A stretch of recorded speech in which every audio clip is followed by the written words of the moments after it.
Bonjour à tous, donc voici le tuto pour reproduire en grand un patron miniature gratuit de Marlène Muquet.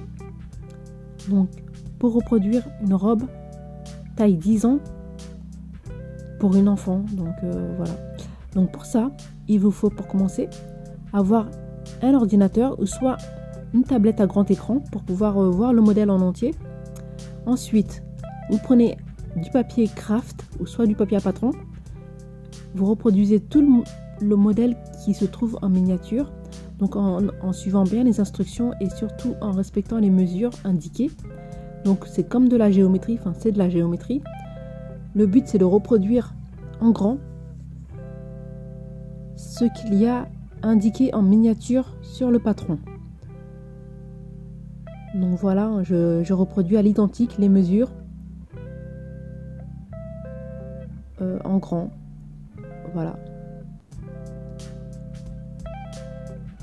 Donc voilà, donc il y a le dos, le devant, la manche.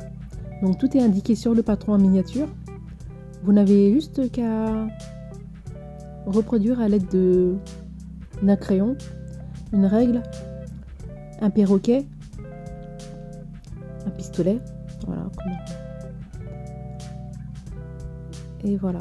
Donc c'est pas difficile, hein. Faut juste avoir des techniques de géométrie et tout le monde peut y arriver.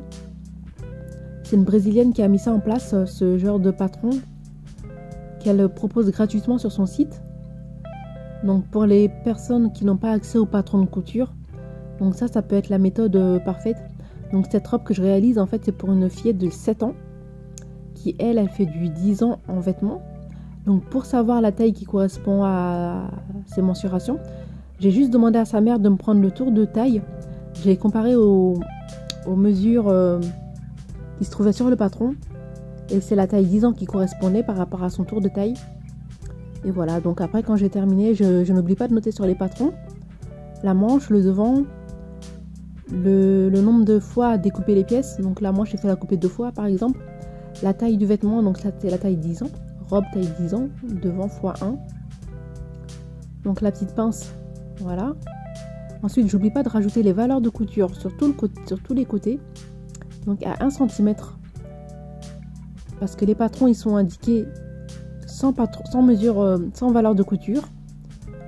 Donc lors de la coupe, il ne faut pas oublier de les rajouter. 1 cm sur tous les côtés. Bon, moi c'est ce que j'ai mis. Ensuite, pour les manches, le bas des manches, je mets 2 cm. Voilà. Et après, il ne faut pas oublier de découper toutes vos pièces au ciseau à papier. Donc, après, il y avait aussi le jupon à tracer. Donc, le jupon, moi, je l'ai tracé que 1/4. Et voilà. Donc voilà. Donc, on procède exactement à la même étape que le haut et les manches. Donc on trace toutes les pièces et on s'assure bien sûr d'avoir assez de papier bien sûr avant de commencer. Et voilà, donc j'espère que ce petit tuto vous a plu et n'hésitez pas à vous inscrire au cours. Au revoir, merci.